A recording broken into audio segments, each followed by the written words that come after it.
Hello, everyone. Welcome to Football United TV. I'm Charlie, and I'm joined by Monday, and this is the Europa Review Show.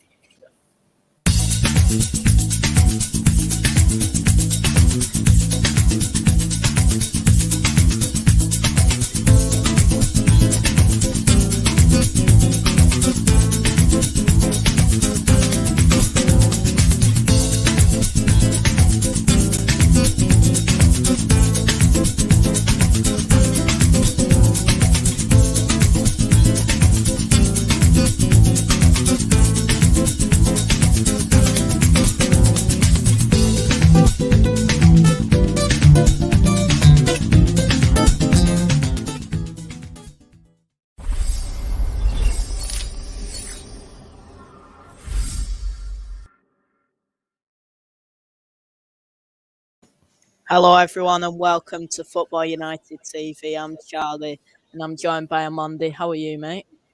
Yeah, I'm really good, thanks. How are you, Charlie? I'm good.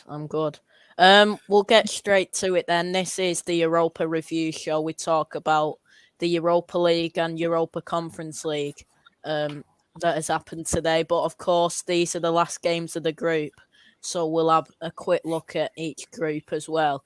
So we'll start with the teams that have dropped from the Champions League into the Europa League. They are RB Leipzig, Porto, Borussia Dortmund, Sheriff, Barcelona, Atalanta, Sevilla, and Zenit St. Petersburg. Any big shocks for you there, Ramondi? Atalanta, did they play tonight then? Yeah. Champions League tie. So they lost to Villarreal. Yeah, they lost 3-2. They were 3-0 down and then scored 2 late goals. So obviously, Champions League, only 2 go through. So I'm surprised there. Barcelona, Red Bull, and what was the other one? Dortmund. Barcelona, Red Bull, and Dortmund. I'm a bit surprised with Ajax. Ajax, I don't think anyone would have really expected them to dominate the way they did. Won 6 out of 6 in their group, and that's just really fantastic. I mean, you can't nothing but praise them. You know, I thought Dortmund maybe were a better outfit than them, but clearly not. I know they missed Haaland for a few games, but still, they're a really big club, Dortmund, and they got quite far last year. I think they got to the quarters, maybe. And obviously Barcelona, but we all know what's going on with Barcelona at the moment. They're on the slide, and this is really disappointing. But maybe they can sort of take this competition seriously because more at their level. And if they look around the competition of it, who they're up against, and Porto as well, decent. But if Barcelona look around and say who they're up against, they should maybe focus on that and say that's a stepping stone to get back to the big time and actually win the competition.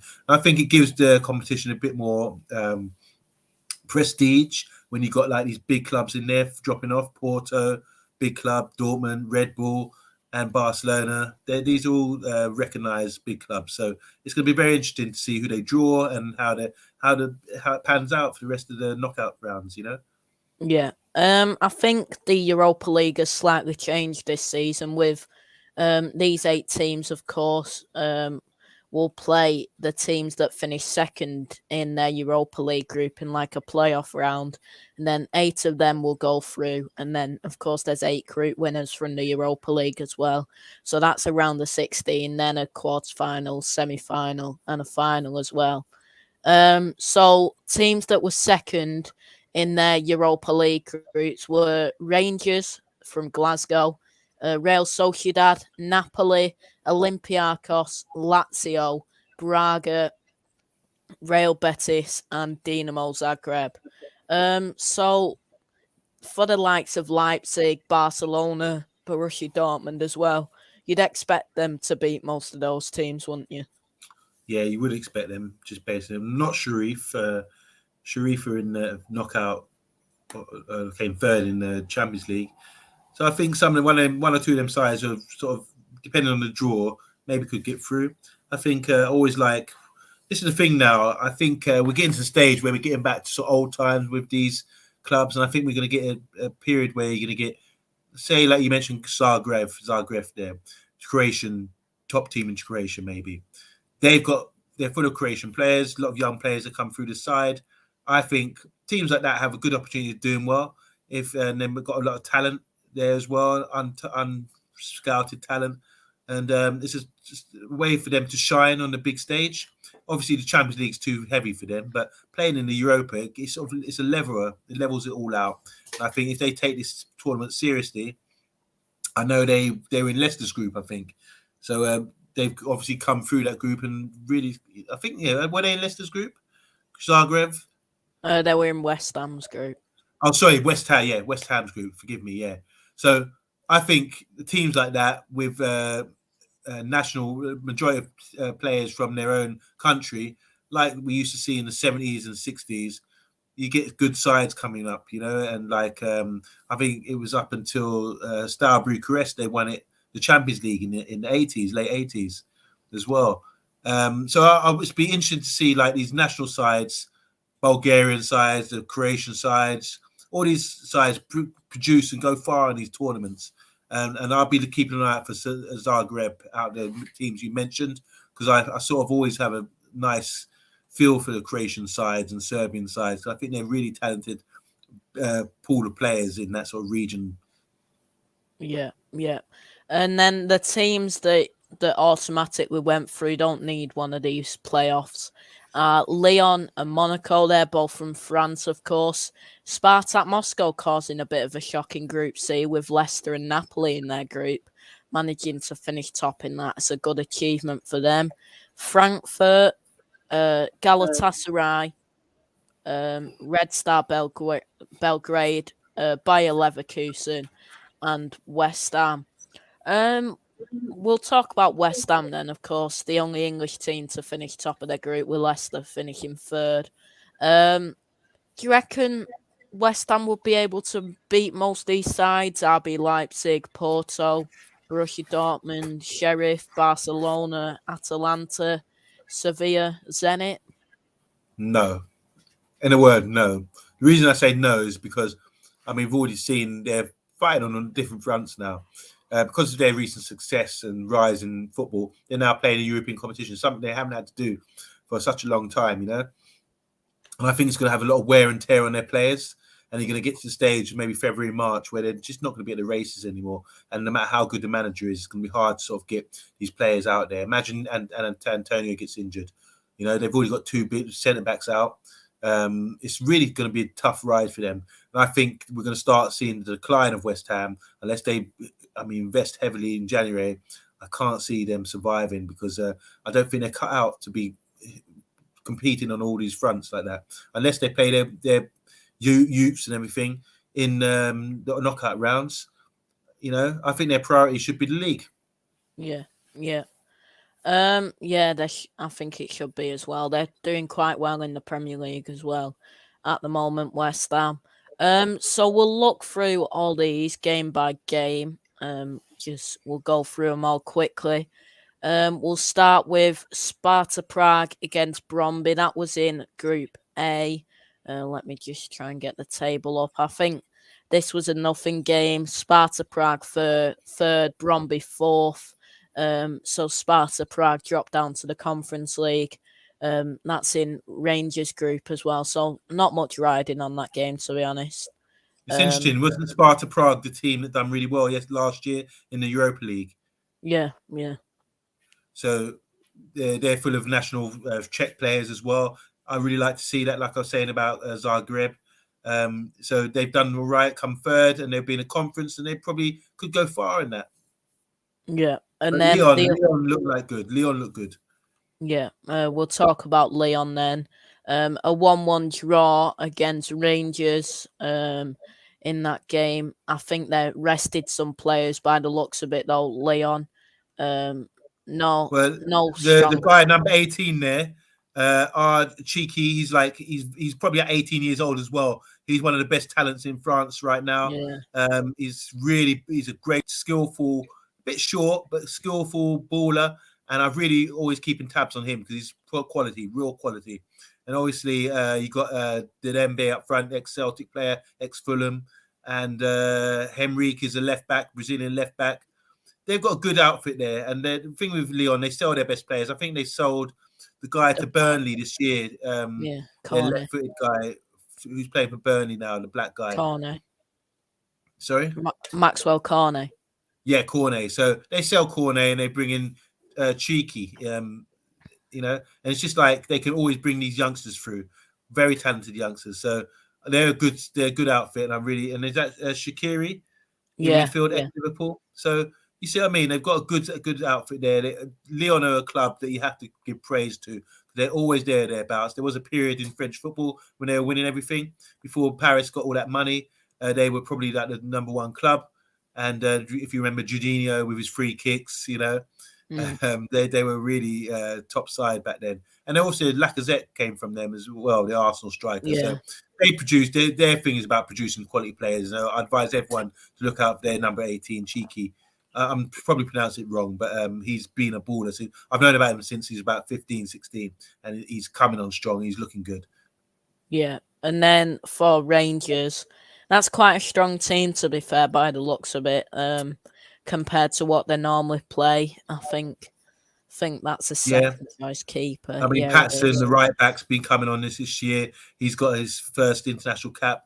If you're looking at the Hadji, that's Hadji's son, the great Hadji from Romania, who's if people don't know, just you have to recognise this guy was one of the best. He played for Real Madrid and Barcelona. That's how good he was. And at the World Cups, he'd done bits for Romania, especially in '94. And Ryan Kent, ex-Liverpool, playing well in Scotland. Where's the Colombian striker? He's probably on the bench, who's always a bit of a madman, but he's very talented. And they've got a good left back, Croatian left back, who gives them a lot of balance there at Rangers. So since Gerrard left, they're still the number one side in Scotland at the moment. And then they just got to get, I think it's Bronclaws, Rayner, Claudio Rayner, who's taken over. And he's got players, I know on his coaching staff, he's got, who's the Dutch striker who played for Deportivo? It will come to me later, but yeah, I like what he's doing in there. It's a good appointment. And I think Rangers will continue to win the Scottish League. It's just about Scottish sides now getting into the Champions League and getting in the group stage and being a force. They're a long way off that, both Celtic and Rangers. Yeah, and then looking at Group B there, Monaco were first, Real Sociedad was second, PSV third. They dropped to the Conference League. Sturm Graz in fourth. So Real Sociedad beat PSV by 3-0. Real Sociedad have a few good players. Adnan Januzaj there on the wing. Alexander Isak, he's been playing well. And Oyarzabal, also David Silva on their books as well. So quite a good team. Definitely. We come up against Man United came up against them in the knockout rounds of the Europa League last season. We beat them quite heavily. They had the wrong tactics against us. But Isak is a good young, talented striker. Most European clubs are looking at him. And Lazabal, the guy playing as number 10 as well, he's a regular now with Spain. Talented number 10 midfielder. He can play sort of in a various positions. Just talented baller, left-footed, good player. So we'll see how they get along. They're a good unit there, solid. And I'm a bit surprised PSV are just going through a down stage at the moment. It's about them. When you see what Ajax are doing, 6 out of 6 in the Champions League, they can't even get out of their Europa League group. But it's all about transition. You know what Dutch sides are like. They've probably got some youngsters who are just waiting to come through. And hopefully they can sort of transition and get through next year. They're just looking at their side. Mario Götze there. Mario Götze, injury prone. Probably, I don't know what sort of wage. It's a bit unusual for PSV to sort of buy a 28, 29-year-old sort of World Cup winner, scored a World Cup winner, didn't he? Back in 2014, the winning goal. Bruna, he's a Portuguese international. Well, not international, but he came from, where did he come from again? I can't remember. But yeah, they've got a few older heads there, whereas before they used to focus on youngsters. Yeah. And there's a guy, he's not there, probably not there anymore, but they're going through transition, PSV, so it's unfortunate they couldn't get through, but maybe they might be a force in the conference. Yeah, we'll get on to the conference later. And then Monaco Yeah. drew a disappointing draw as well. Well, they'd qualified, hadn't they? Yeah, they'd already topped the group. Away in Austria, they drew 1-1 to Sturm Graz. Yep. No recognisable names really for Sturm Graz.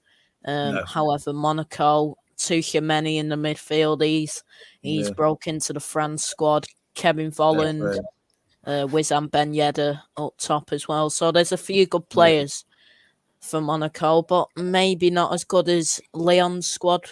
What do you think? No, I don't think they're as good as Leon, but it's like Kevin Volland is an interesting player. He's sort of left-footed. He usually played wide, but he's playing in a hole behind the striker. Yem Beta, Yem Ben Yeba, whoever. He used to play for Seville, didn't he? He's had a lot of Champions League experience.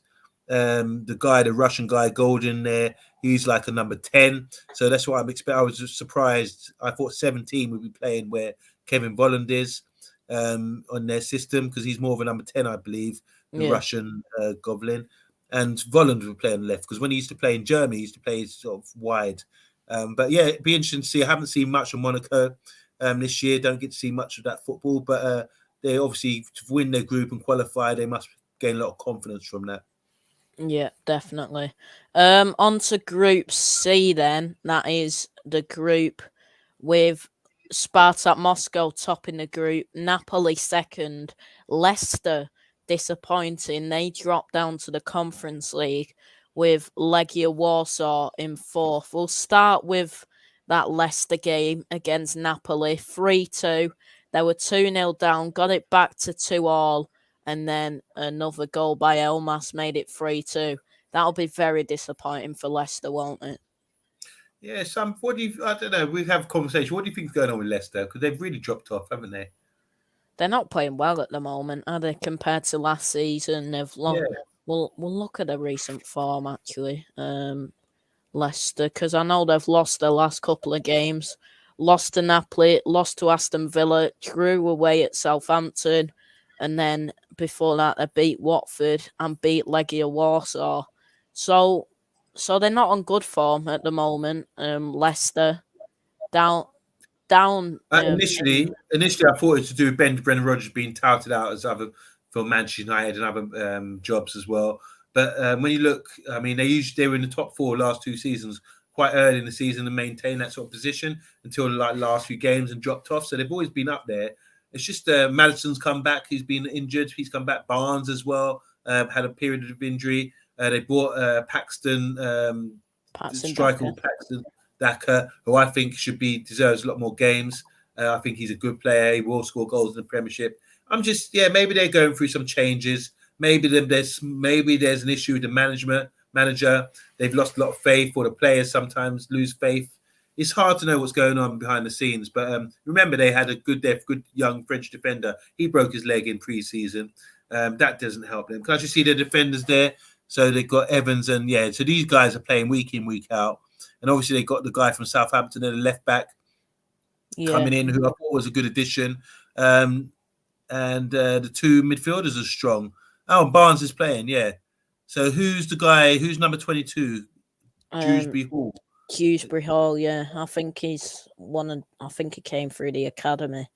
Well, that's I'm not sure who that is. Yeah, I don't know who he is, so I'm gonna have to look up for him. Yeah, he scored. Maybe good experience for him. Yeah, he scored the second goal as well for Leicester. Oh, good for him. Good for him. But losing the game to a good Napoli side. But with Napoli, of course, they have Insigne. They also have Dries Mertens. He came on off the bench. And there was no Insigne for Napoli as well, who is one of their better players. Also have Koulibaly, who was also missing as well. So Napoli have a few good players, to be fair to them. Yeah, totally. I think they're doing. I've watched a bit of them in the Serie A this season. I think players like Mertens, I think he's been fantastic servant for them. He's trying to negotiate a new deal because I think his contract runs out in the summer. But he's 34 now, so it's a bit touch and go what will happen with him. If you look at the guy in the middle of the park, he's a left winger. Again, I think he's a left winger. So Yeah, all these systems they're showing you. Lozano's a Mexican, came from PSV. Was really talented a few seasons ago. Talented guy, really skillful, could drive it defensive. Lozano, right-footed, Mexican guy. So yeah, I like him. The Czech, was it Kaczynski, midfield, centre back, good player. Yeah, it's a good balance there. And Merit in goal is a young Italian goalkeeper yeah, who's really highly touted. So yeah, and the guy up front is a youngster as well. They're playing. He's a yeah, young striker. He's about 18, 19 years old, I believe. So it's good to see him getting games because he's been highly touted for a number of seasons. If I'm yeah, correct, yeah. yeah. And then in the other game in this group, Spartak Moscow win the group, Yeah, which no one really expected for sure. before the start of the group. Only one recognisable name really for me. That's actually two. There's Quincy Promes and Yeah, Victor Moses, who used to play for Chelsea as well at yeah. right wing back for Spartak Moscow there. But that's a great result for them to win the group, isn't it? Yeah, totally agree. I think the issue is, I mean, going to Moscow sort of this time of year is really difficult. It gives them a lot of advantage of playing in that sort of weather, and it's really far away as well. People forget how far it is to travel midweek on a Thursday night, traveling to Moscow and trying to get a result. First, you have to deal with the cold conditions, and then you have to sort of deal with the traveling as well. It's a lot of it's a big issue. I remember teams like a Dynamo Kiev, when they had a good team, went far in the Champions League, and that was part of their advantage as well, playing in these sort of like rough pitches and in the cold, and thinking they were able to utilize that. I think a lot of Russian, especially Russian clubs, they had a lot of money a few years ago, and they used to sort of invest in sort of these Brazilian players, and Ukrainian clubs, Yeah, and Brazilian sort of second string players who wanted to make it. They're bringing them in and develop them. But I'm looking here. They've got Kroos, he's Dutch. I think their left-sided player, their wing-back is Brazilian. Apart from that, yeah, it's mainly Russian-based players, which is good. See them yeah, developing, because Russia hadn't really been enforced on the international stage or in big competitions for a long time. yeah, yeah, definitely. Big up Marley as well in the chat. Yes, Hope big you up well, Marley mate. Um, and we'll Anthony. go. We'll go to Group D then. Um, just actually with Legia Warsaw, only one recognisable name there for me. That's Artur Boruc in goal. Oh wow, how Um, old is he now? he must be 40. mid-30s, maybe late No, 30s. maybe he's 40. He's got to be 40. He's got to be 40 plus. 41. Jesus, Yeah, fair play to him. To be fair. yeah. Well done. Good career. So yeah, that's the only really recognisable name for Legia Warsaw for me. Into Group D then, that is Frankfurt, Olympiacos, Fenerbahce, and Royal Antwerp. Frankfurt drew 1-1 with Fenerbahce. No Mesut Ozil playing for Fenerbahce, of course he's there now. For Frankfurt, there's only a couple of recognisable names. Kevin Trapp used to play for PSG. PSG. In goal. That's Did Gabriel So used to play in Switzerland? If yeah. it's the same guy, centre midfielder for the young boys, I believe. I can't see. Okay. Philip Kostic. Yeah. He's been doing quite well. That's Jans Petter Hauge. I think he was at AC Milan a couple of Okay. years ago. So yeah, Good shout. he's not a bad player. No Mesut Ozil though, which is a talking point for Fenerbahce. There he is on the Yeah. bench. They Oh, got a and they got few Matt Meyer as recognisable well. names on the Yeah. bench. Max Meyer, Luis Yeah. Gustavo, Diego Oh Rossi, wow. Wow. Asai Samuel as well. I think he was in the championship for QPR Yeah. when they had Eze as well, QPR. So a few recognisable names there Yeah, for for sure. I think there's a lot of these guys. I mean, it's always what when you look at Turkish football, they got a lot of money and they've got that appeal to attraction to go over there. Sometimes there's usually players that come to the end of their career or sort of players who really want to make their name. But yeah, I haven't seen a Turkish side really come and step up in European competition for a while. So let's see what Fenerbahce did. They didn't qualify, did they? But then they No, got I don't relegated think to so. the Yeah. So it's Frankfurt. To be honest, I don't know much about Frankfurt. To be fair, Fenerbahce came third, so they got relegated to the conference. So maybe they can do something there. But I don't think Frankfurt. I mean, Olympiacos, Greek side, best Greek side probably out there, and Frankfurt. I don't know much about these teams, to be fair. So I'm not going to pretend to know what's going on with them lately. But Frankfurt, they did a couple of years. They got a bit of money. I think they had. I think they had the guy they sold the striker to Djokovic, and the guy who's scoring goals for Haller. I think Haller was playing for them. So it's Djokovic and Haller a couple of years ago, if I'm not mistaken. Yeah. Really doing bits for them. They were like the strike force, and they would. But obviously, after one season, they both kind of got sold on. One to West Ham, one to Real Madrid. So I know, and he went on loan, I think, and went back. Djokic, whatever his name is. But yeah, good to see Frankfurt. They're doing something right, as in terms of sustaining the club. So that's a good result to get only 3 wins and 3 draws. Yeah. And then Olympiacos, they lost 1-0 to Royal Antwerp, who I remember knocked out Tottenham a couple of years ago. We'll zoom that out for a moment. Only one recognisable name here for me. That's Richie Delat at right back. Sorry, played for Leicester, I think. And Man United. Yeah, Man United. Yeah. And the Egerson in midfield. He used to play in Germany, I'm sure. Yeah, it's the same guy. Yeah. I don't really recognise any of the other guys. Olympiacos. That's Socrates, who played for Arsenal. At centre half. Mvia, I think he played for Sunderland. He used to play for Lille. I think he's a centre midfielder, and he went to QPR, I think. He was at QPR. I think he was in England for a brief period. I can't remember what team. I think it's QPR played for when they were in the maybe. Was it QPR? One of the I'm sure he was in the Premiership, or maybe but definitely he's playing in France. He was really highly rated. I think it was Lille he played for, or one of them Rennes, or one other team. I can't remember exactly, but he's a good, solid player. Obviously, his career's not really developed. Lopez on the right. He used to play for. What's that? Who is this? Did he play for Lopez? No, I think is that the guy who's played for Monaco? Maybe. Yeah, it might Lopez. be. Let me check.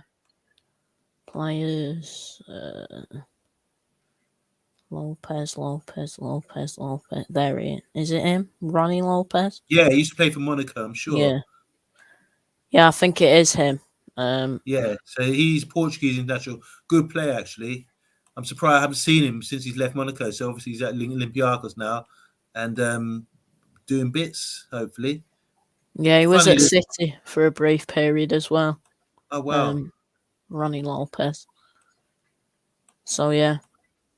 Yeah, so it's interesting that it's how players, you just think they end up going to sort of smaller leagues and doing well. Yeah, not much really to say. I think Olympiacos were already qualified before this game, so rested a few players, I believe. Of course, couldn't overtake Frankfurt, who won the group. On to Group E then. Galatasaray, Marseille, Lazio, and Lokomotiv Moscow. That's quite a few strong teams in that group. We'll see who Galatasaray played.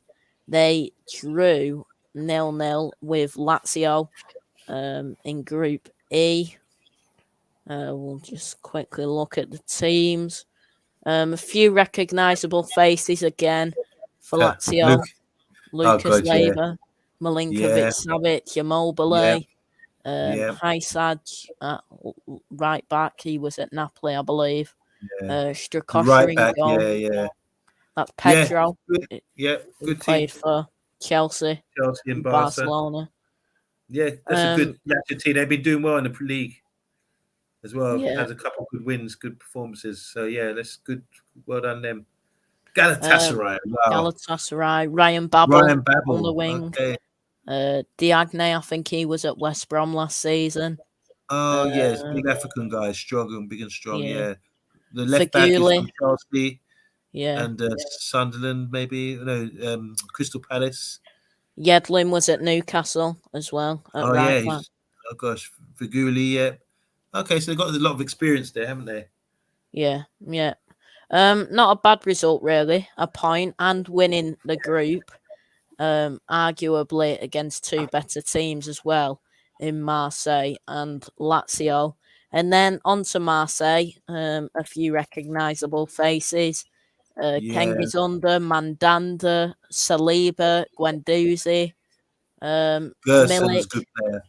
Gerson's a good player. He's played for Roma and he went back to, I think Marley will always tell you about him. I've been watching him for a few years. He went back to Brazil and he's come back to Marseille now, and a really talented player. Yeah, and then Guendouzi, well, Saliba. yeah, And Mandanda in goal. Turkish. He played at Leicester. This guy, number 17, didn't he? He played at Leicester last season on loan. Yeah. And Milic, yeah, Polish strikers, good player. No recognisable names really there for Lokomotiv I'm not Moscow. going to even try it, yeah. So on to the next group. That is group F. Group F. Oh, No, yeah, it is Group F. Red Star Belgrade, Braga, yes. Midtjylland, Ludogorets. Braga and Red Star drew 1-1. No This recognisable names. Huta, I know about him in midfield. No, apart from that, not too familiar with these guys. Yeah, and then Red Star.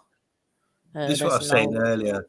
When I was endorsing their centre back, he's done the rounds in Europe. He's experienced the centre back. He used to play for a couple in Germany. Schalke, maybe. Yeah. Was it Schalke he played for their centre back with the yellow card there?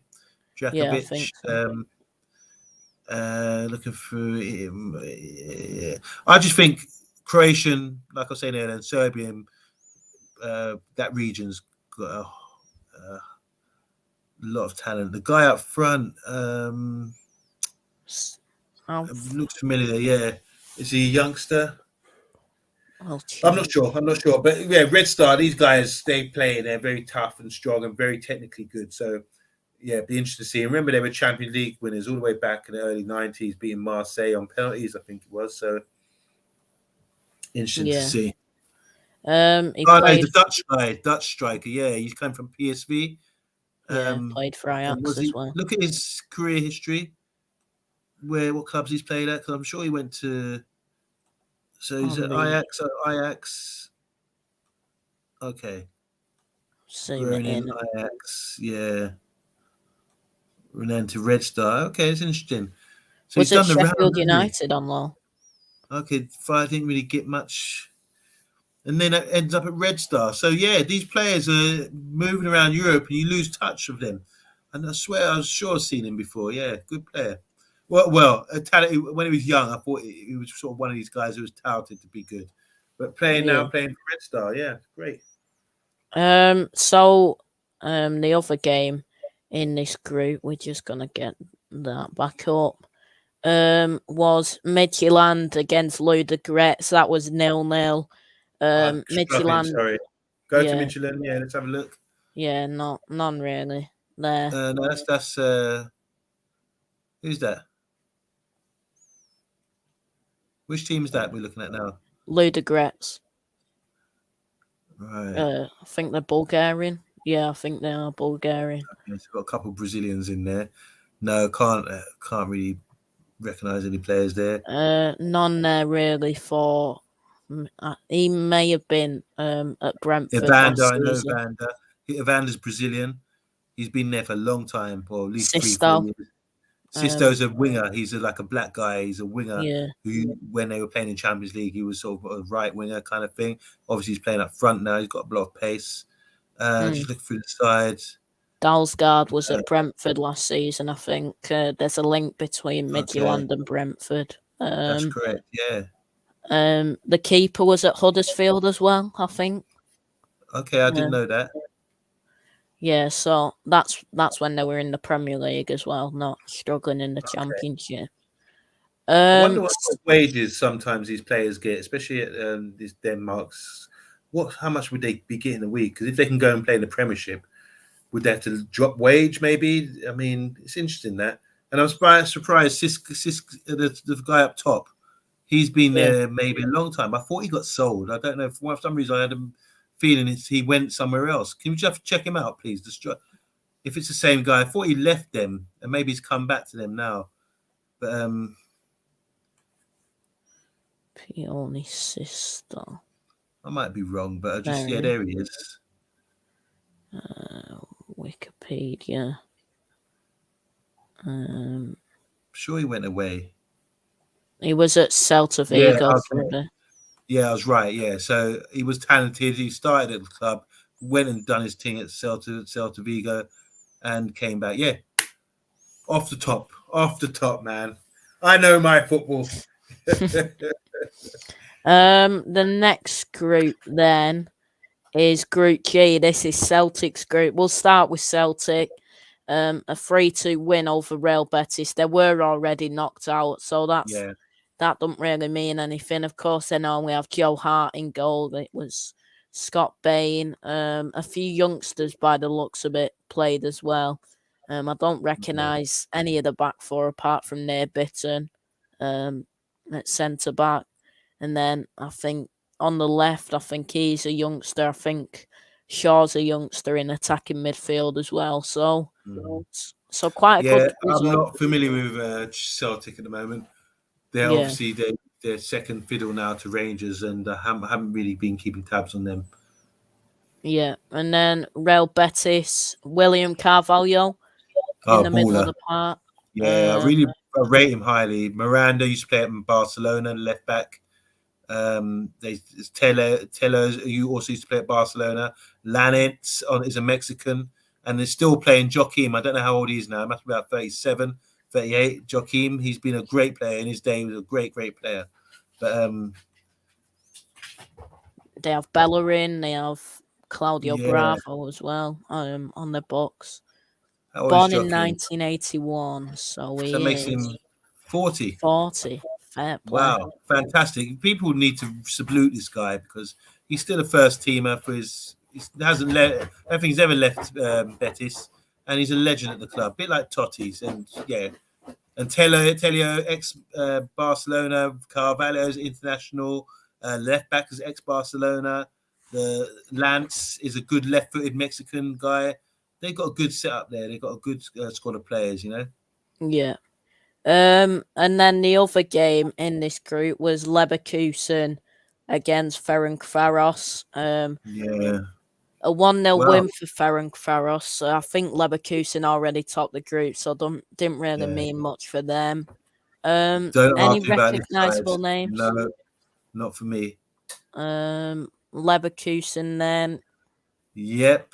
Bellarabi. Argentine. Okay. Yep. Argentine striker. He's holds up the ball well, good in his head in the air.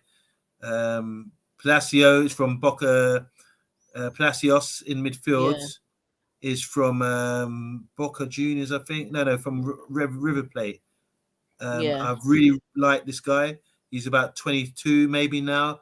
I thought he'd blow up in Europe and maybe we might see him go to a bigger club. But I've always kept an eye on him. I thought he's a good, talented player. Yeah, I would play for Boca or River Plate. But who was it? No, I can tell you for sure. It was definitely River Plate. Maybe it was River Plate he played for. But I really like him as a player. I think people should really check him out because I think he's got all the ability to be like one of the top players. Yeah, River Plate. River Plate. So he used to play for River then. Yeah, that's right. Yeah, really talented player. I'm just surprised that we haven't seen more from him.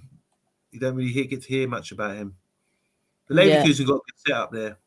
Yeah, they're doing well. Top the group, of course. So automatically through. And then the final Europa League group before we quickly go through the Conference League. West Ham first of all, lost 1-0 tonight, but they'd already confirmed finishing top. We'll have a quick look at the team. Look at that. It's basically all youngsters that played for So West they're Ham. centre backs now because they got 2 centre backs out. Obviously, so we had Ben Johnson coming at right back this season. He's from the academy. He's come through, and now obviously he has to be rested because he's probably the number 1 guy. So they played this guy Ashby. I don't know him. Baptiste and centre back with Elise, or whatever, analog. So they have to rotate, and I don't really know much about these players. But obviously they've got Perkins up front, another youngster, I believe. Yeah. So yeah, it's good experience for these West Ham, but stretching the squad, aren't they? They're really stretching it. Yeah. And then Dinamo Zagreb, Orsic scored the goal. He scored a hat-trick against Tottenham to knock them out a couple of years ago. Is that him? Theopile Catherine, I recognise the name. I couldn't tell you where he'd been, though. And that's French? about it for me. French, maybe. Yeah. Yeah, to be honest, I just like the goalkeeper, actually. He's a good goalkeeper. Yeah. He's been there for a while now. I'm surprised he hasn't been moved on. I've always felt he was a good, rated goalkeeper. Apart from that, I'm not familiar with. They've sold obviously their better players, but they keep coming back. Yeah. And then the other game in the last group was Group H. Go to the bottom. Rapid Vienna against Genk. It was 1-0 to Rapid Vienna to get them into the Conference League. No recognisable names really there for me for Genk. No, not me. I can't pretend I do know. Oh, the goalkeeper. Yeah. The goalkeeper is like nice. He's about 18, 19 years old. He's a very good goalkeeper. If it's the same guy, yeah, it is him. He's a really highly touted goalkeeper. I'm surprised he hasn't been sold either. But yeah, I rate him. And no recognisable that's a no names. for me. Yeah. We'll move to the Conference League then. I'm assuming there'll be less recognisable names. So yeah, we'll just go through them. Europa Conference League, the tables. So we'll start with Group A. Lask Linz played United a couple of years ago in the Europa League. They topped the group. Maccabi Tel Aviv from Israel with HJK Helsinki and Alashka getting knocked out. We'll start with Lask Linz. They beat HJK 3-0 to top the group. Any recognisable names there from when United played them? Gruber maybe. I'm not too familiar. Bakic. No, I'm sorry. No, not familiar with these guys. And none there really for No. I might recognise him. Number 24. We'll just double check that.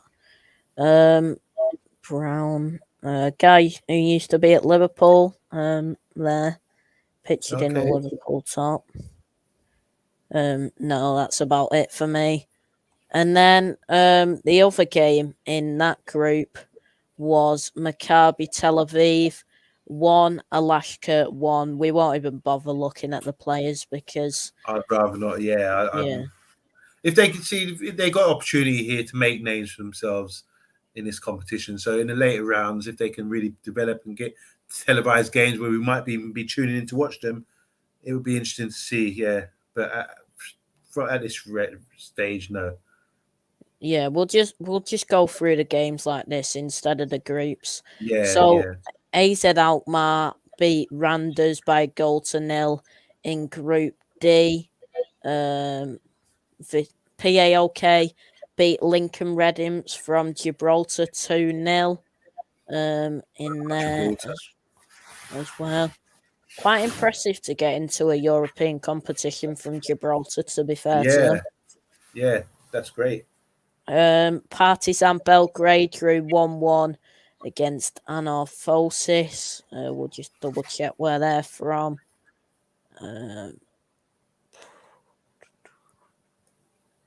Cypriot? They may be from Cyprus, yeah. Yes, Cypriot, yeah. So they're from Cyprus. Next up was Zorya Luhansk from Ukraine. They drew with Bodo Glimt 1-1. I think they're Norwegian. Ghent beat Flora Tallinn 1-0. We mentioned that. We've just seen Genk, and this is Ghent with a T. But we just prior to this, we saw Genk, didn't we? Yeah. So it's easy to get them confused. We talked about those games. Cluj beat Jablanek 2-0. Roma will look at this game. They beat CSKA Sofia 3-2. Tammy Abraham scored a brace. He's been impressing for Roma. No recognisable names there, but here for Roma, they got quite a good team. Do you think they could win this competition? They'd be looking like favourites, wouldn't they, with Jose Mourinho's at the reins? I like Roma. I think they're a tough team to beat at home, and with their new manager now, surely he'd be looking to get some silverware to sort of, continue his great career. Obviously, they're not going to be winning the league. I don't think they'll be winning the league just yet in Italy, but anything can happen, Mourinho. Yeah, this would be a good conference win. Would be great for them. Is this the first season of the conference? Yeah. So that'd be a nice milestone for him to win the first ever one. Yeah. And they look like the most recognisable team, really, in the competition. Yeah. Big up Talk in the chat as well. Big up Solo as well. Basel beat Karabag 3-0. Union Berlin 1, Slavia Prague 1. Feyenoord 2, Maccabi Haifa 1. Copenhagen 2, Slovan Bratislava 0. AC Ammonia 0, Kaira Almaty 0. We'll just double check where these two are from. Ammonia are from Cyprus, and Kaira Almaty, we just lost them here.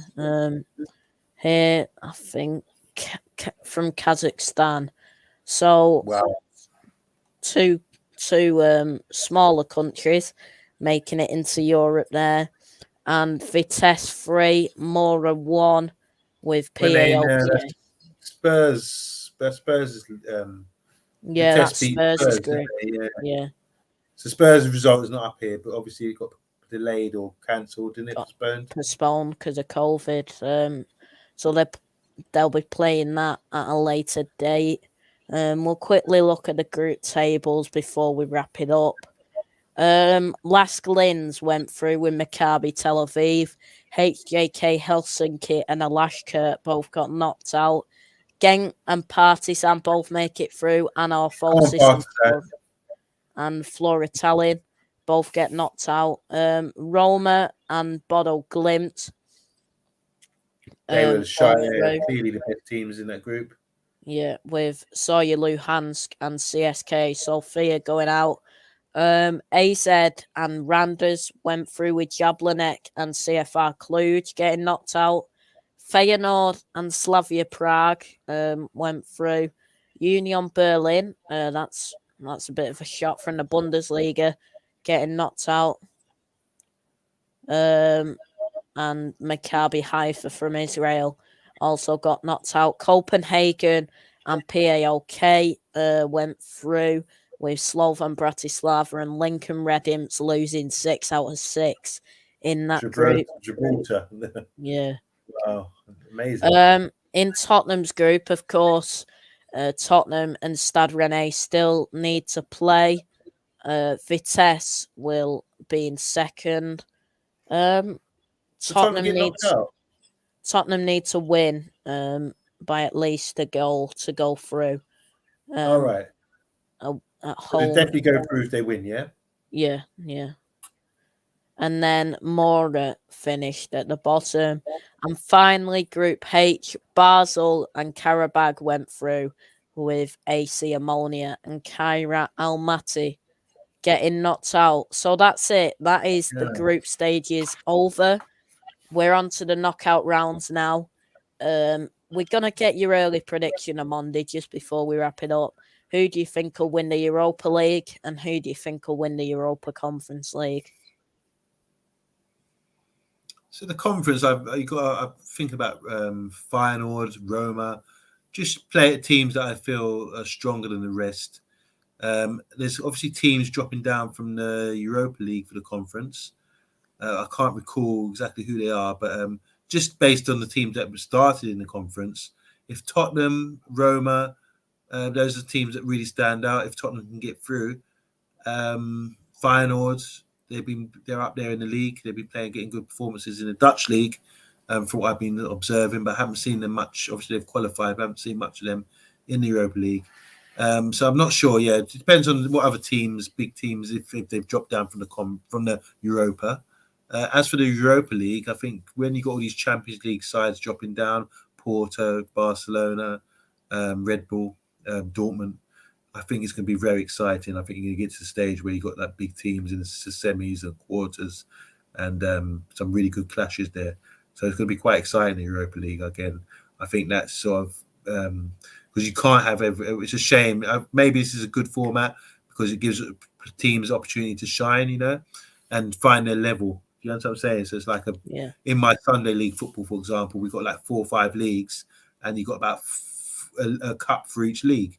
So for your level, you can't expect the 4th division team to go in with a cup with the 1st division team, for example. So everyone's got their level. So everyone's got opportunity to win a cup, a domestic in your league cup for your just league, if there's 4 or 5 leagues, that sort of thing. So I think this gives other clubs a good opportunity and a good goal to be in the shop window to develop, and then you get big money signings, and it helps these smaller clubs to sort of maintain that kind of thing. So it's really, I think, in hindsight, I thought maybe it was a bit too much to bring the conference into it. Maybe for Premiership sides, can we be bothered? But you can see the benefit to some of these smaller clubs, and it could really sort of get them a lot of revenue if they can get far in the competition. So yeah, I'm actually starting to like this format. I don't know what other people think as well, but that'd be interesting. I see someone saying Celtic, but Celtic are out, aren't they? They got dropped into the Conference League. Oh, okay. In that case, well, I haven't seen enough of Celtic, but I don't think they're that strong anymore. But it'd be interesting. So Roma and Spurs, if Spurs get through, and whoever dropped down from the Europa, it'd be really, really interesting to see. Barcelona, everyone's talking about Barcelona. Obviously, the level now, they're more at a level where they can really bring their youngsters in and start to get that confidence back. They obviously can't beat the Bayern Munichs of this world, so it's good for them to be out of that competition, because if they would have stayed in the Champions League, there's no way they were really going to win it. But now they've got a reasonable chance, even though it's like a lower expectation, because they're going through that transition. They can play. They've got so many good youngsters coming through. They can start to establish themselves on that sort of stage and on that sort of level. So maybe Barcelona would be probably one of the favourites. I wouldn't write off Porto. I wouldn't write off Red Bull or Dortmund. These are all the teams I'm talking about have come down from the Champions League, and I think even any one of these teams, they've got the motivation. They could do some damage, Yeah, definitely. Do you think Leicester could win the Conference League? Oh gosh, yeah, they've been dropped down then, yeah. Yeah. That's another. It depends if they got the motivation. They could get to the stage where they're form slipping from the Premier League, their form slipping, and it might be. But I think they've got a good enough squad. When you look at obviously they've had a few injuries and everything, but they brought some good additions. And if they can manage their squad, and if they can get that motivation and get their form back, yeah, they definitely are contenders for that. So there's about 4 or 5 teams, you would say, in the conference who stand out as being good contenders. And in the Europa, there's about 7, 8 teams that can win it. That's just top of my head, The Barças, the Red Bulls, the Dortmunds, the Porto, and then the teams who are in the conference, the Europa League as well, winning their groups, Like I was saying, you can't write off these Dynamo Kiev, Dynamo Zagreb. I think they could probably go far. And Rangers. Are Rangers still in the Europa League? Yeah. Rangers as well. You never know. There's about maybe about 6 teams that could probably win it. Yeah. So just before we wrap it up, mate, where can we find you? Well, you can find me on my favorite channel, which would be Football United TV and Dugout Daily, which, funny enough, you run because we've been doing a lot of work together lately. So I'm really pleased to work with you, Charlie. What I love about working with you, Charlie, is that you always bring a lot of stats, a lot of information, and it makes it easy for us to work off. I was really surprised today because I haven't done much homework on the Europa League, but when you really go into detail and show these clubs and the players, you really, oh my God, that's that guy from here. And together, brainstorming, we were able to sort of suss out who's who and thing in European football. And it shows your vast knowledge of European football as well. So it's really impressive. You can find me on the Man United Agenda. That's my home base. That's where I'm based at. But also, I always totally support Football United TV. And obviously, I support your channel, Dugout Daily. So I advise anyone who's watching, who's interested in football, check out these two channels. That's Football United TV and Dugout Daily, because it's really cool viewing. For Football United TV, they always do a lot of European stuff, like as in today, we're doing European stuff, lower leagues, things you don't know about. And I've learned so much from Matt and the boys about world football, European football. You've got Marley in the chat as well. He's sort of, I've watched his shows and learned so much about South American football, the Uruguayan League, all these leagues, the format, the players. There's so much information out there. So I advise anyone who's a nerd like me and loves football that much and wants to go deep, check out the Football United TV. And as for Charlie, your channel, I think it's tops. You cover so much F1 and football. You do live watch-alongs on games to sort of enhance players, like you were doing was it Scunthorpe or Oldham the other day, weren't you? A live watch-along. It's great. I mean, it's great coverage for these sides, So some of these players, who don't get that sort of spotlight, you're giving them that sort of spotlight. And I love that about you, that you actually go and scour these lower leagues and everything else, and just go and back them and make these players famous in a way, because you're reporting on them. Do you understand what I'm saying? So that's wonderful what you do. And obviously you've got the stats, you've got the information, you've got the knowledge, you've got great presenting skills, and most of all, you're flipping funny, quirky and funny. So I love being on your shows, and I advise everyone to subscribe to the Dugout Daily as well. So big up, guys. Thank you very much. Cheers again, mate. You can find me at MCFC Hibs on Twitter. Before you subscribe to me at Dugout Daily, make sure to subscribe to Matt's channel and what you're watching on. Let's set him a target, eh? Let's see how many subs he's on. He is on. Before we go, Matt doesn't care about figures like that or thing. He just wants to put good content out. But yeah, let's see it. Let's see. So he's on 693 at the moment. Come on, let's get that 700-800 mark. 700 by Christmas, maybe? Yeah, let's push for that. Because I know Matt won't do it, so we're going to do it. I'm going to share 700 by Christmas. Do it. Yes. Subscribe. You can find me at Dugout Daily on YouTube as well, at MCFC Hibs on Twitter. Big up, Matt. All the links are in the description to the Man United Agenda, Dugout Daily, and here, Football United TV. So, cheers everyone for watching. Cheers, Matt, for letting me host the show as well. And everyone, until... Go on. Do you want to plug any shows like the Hibbert and Herbert or anything like that? Oh, yeah. I'm looking forward to that one. Tomorrow, 10:30 p.m., me and Football United TV regular Anthony Herbert discussing everything football at the Hibbert and Herbert show. Tomorrow at 10:30, Dugout Daily. And also Brentford-Watford watch along in the Premier League tomorrow night as well. 8 o'clock kickoff. Is it? Yeah. Oh, brilliant. Yeah. So you do me a favour then? When you finish watching that, can you give me like a heads up on Brentford, the scout report? Because we got to play them on Tuesday. We're going down to play Man United, playing them on Tuesday. So can you give me a little scout report on them, please? Yeah, I will do. So yeah, we'll wrap it up there. Cheers everyone for watching. Cheers for letting me host, Matt. Hopefully I don't let you down, and hopefully I get to do it again. Yeah, you don't let anyone down. Yeah. So cheers everyone for watching. I know I've said this about 40 times in the last 2 minutes, but thank you. So yeah, we'll wrap it up. Everybody, take care, and we'll see you all Bye. later.